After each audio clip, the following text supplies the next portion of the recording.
Wilt Chamberlain scored 70 points in an NBA game 6 times. Since Wilt Chamberlain last did it, which was 1963, only 8 players have ever scored over 70 points in a game. The first player to score 70 after Wilt was David Robinson. The quality on this one sucks, and we're mostly here to talk about, after 2000 stuff, so sorry, Dave. In March of 2017, the Suns faced off against the Celtics in the Garden. The Celtics started up 25-7. The only person the Suns could really turn to score was Devin Booker.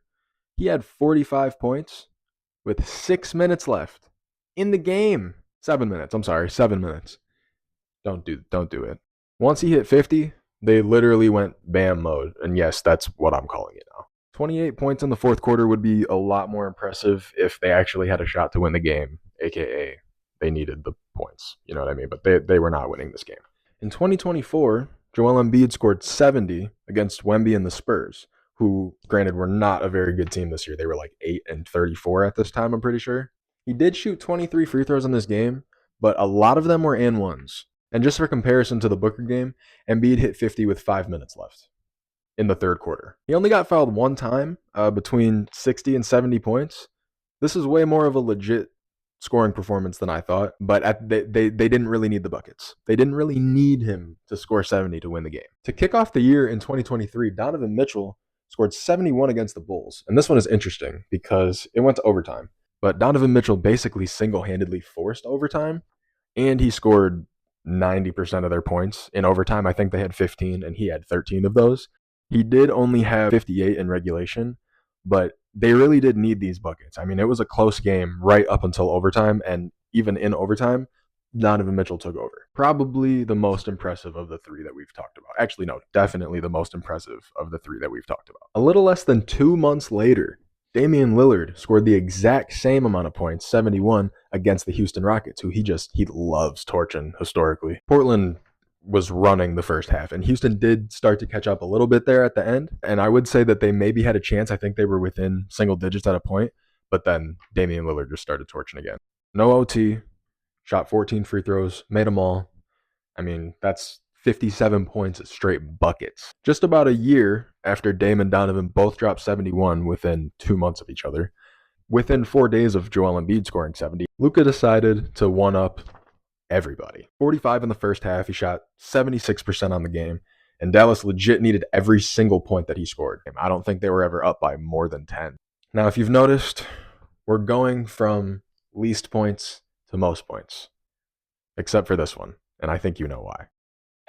Tuesday night, Bam Adebayo scored 83 points in a game. That doesn't even sound right. He scored 25 of the Heat's first 29 points, so it was pretty clear that it was his game off the rip. 31 points in the first quarter is nothing to scoff at. 43 points in the first half is nothing to scoff at. But even when we get to the end of the third quarter, he's already cherry picking here and there, and they're already up by a pretty good margin, and they're playing the Wizards. So, you know what I mean? You know what I mean. I will say the Wizards played terrible defense until he probably hit 70 points. I mean, I don't think there's going to be too much difference in opinion, to be honest. I mean, 43 free throws, missed 7 of them, by the way. If he would have made all of those, he would have had 90, which just would have been horrible, just for the lore of the league. He attempted 22 threes, and he made 7. He was definitely chucking. You know why I made this video. We won't ever see this again. Kobe Bean Bryant, January 22nd, 2006. 20 years ago, which is insane to think about. The Lakers were down the entire game until there was 1 minute left in the third quarter. On top of that, he scored 28 points in the fourth quarter, which was more than all other players in the game combined. He shot 20 free throws. That's 23 less free throws than Bam Adebayo. He only missed 2 of them. He shot 9 less threes than Bam Adebayo. And also made 7. And more importantly, man, his team needed the buckets. That last minute of the third quarter, they really got some momentum going. And the fourth quarter was just take over and make sure we win. Because at that point, they had been down by double digits the entire game. This game was perfect. From a story standpoint, this game is perfect. His team was down the entire game. His team isn't even that good. And he goes out there and scores 81 points. But you got to remember, there's been a lot, we talked about a lot of games in this video. There's been a lot of 70-point games in the last few years in particular. But you got to remember that since 1962, no, 1963, no one had ever even touched 70. And with that being said, the last thing that we have to talk about in this video is the pace. This may not seem like much of a difference if you don't know advanced stats and stuff like that. And I'm not claiming to be, an expert on them by any means. But I'm going to show you guys the graphs and I'll show you the stats and we can go through this together, right? In 2006, the average pace in the NBA was 90.5 possessions per game. Every other game on this list, excluding Devin Booker, happened during a season where the average pace was at least 98.5. Now let's break that down a little bit. This graph only goes to 2014, but as you can see, the NBA has a ridiculously fast pace in the 1960s, but since around 1978, it's steadily declined. Today, we're matching the pace of around 1988, 89, 1990. That's a perfect comparison. They're hovering around, 98.5 to 100 possessions per game. Kobe's 81-point game came in the slowest paced era of basketball. This is literally 1 or 2 years after the dead ball era, which they named after it being slow, which means there's less possessions for anyone to score. And the pace in 2006 was actually slower than some of the dead ball seasons that we consider to be part of that era. And as you can see here, pace has basically only gone up since 2006, apart from a slight dip in the last few years. But again, we're still hovering around 99 possessions per game for the last almost decade now. I found this graphic on Threads. I don't know how accurate this is. I barely ever go on Threads, but when I do, I see the most ridiculous things I've ever seen in my life. So I don't know how accurate this is, but Wilt Chamberlain was playing at 130 points per possession. Kobe was playing at 90. 90, bro. Kobe damn near would have dropped 110 in the 1960s if we really adjust for the pace. I'm not going to do the math. If somebody knows how to do the math on that, please do it and let me know. So my official scores, I'm going to rank these. I wanted to go in order of the number of points they scored when I was talking about them. But I do have a ranking for this. Number one is obviously Kobe Bryant. I mean, there's no debate there. I'm not even going to try to go lowest to highest and build up because you know what number one is. Number two, I'm going Luka Doncic's 73, right? They needed every bucket, and he genuinely had this look in his eyes of just, I'm going to get a bucket no matter what. We're going to win this game no matter what. I don't care what happens. And he was talking to the crowd, the defining game of Luka Doncic's career to me.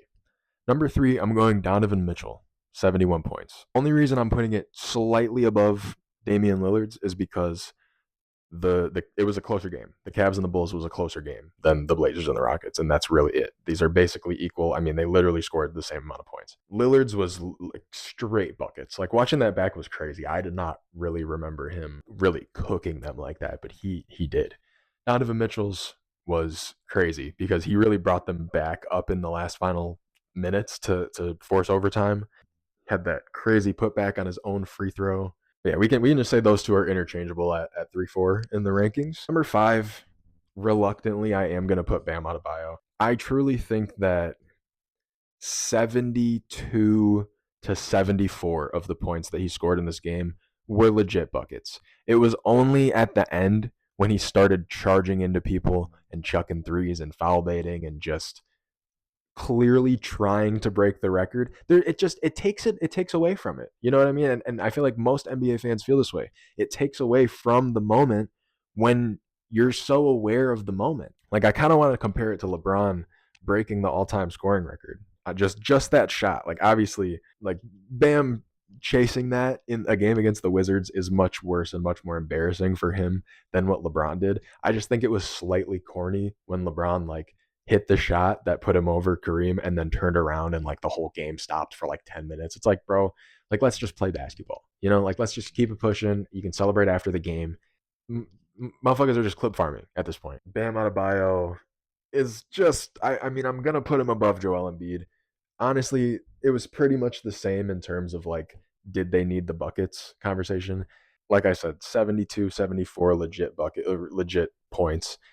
And he did get to 83, whatever. and Embiid was only at 70, and he kind of was doing the same thing Bam was doing at the end. So just based off pure amount of points, I have to give it to Bam there. Number 7 is Devin Booker against the Celtics because there was no reason for this. And I get it. Like he was like 20, 21 at this point. That's younger than I am right now. So like I can imagine being my age even right now and just wanting to keep scoring because you don't know if you're ever going to get that many points again. But also it's like it didn't matter. Like yeah, you scored 70. Actually, you know what? I'm putting Booker over Embiid because Booker was 20 years old. Embiid was like a grown ass man in his prime. I mean, I don't know, man. They're both bad. They're both Bam, Booker, Embiid tied for last. And I'm not trying to discredit Bam in any way, shape, or form. I just want to say that even if more players score 80 points, because I can see that happening already. Because now that Bam did this, people are gonna go out there and try to get buckets. You know what I'm saying? No matter how many points people are scoring, unless the pace drops back down to what it was in 2006, which it won't, we will never see this again. The one thing that we can take out of this is that if Bam Adebayo and A'ja Wilson have kids, we might be looking at some of the greatest basketball players of all time. Because if Bam can do this, I mean, Asia's pretty much the best player in the W. Just saying, Bam Adebayo Jr. might be the GOAT, but shit.